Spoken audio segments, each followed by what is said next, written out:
Diolch ar ado. Mae'r llun yma yn llun pwysig iawn gan bod ni yn yr Efel Wen. Dyma Merched Beca aru wrth ryfela yn erbyn trethu uchel meistri tir nôl yn y 19fed ganrif. Ac mae pob un yn Rebecca, dynion ydyn nhw. Maen nhw yn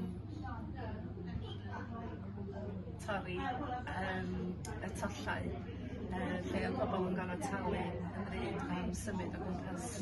Felly, bydd arnyn nhw ennill ac yn erbyn trethu uchel.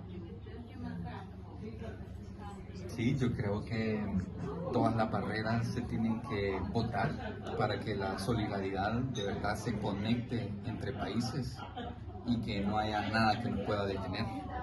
Así que a votar barreras, como lo hicieron en la batalla de Rebeca.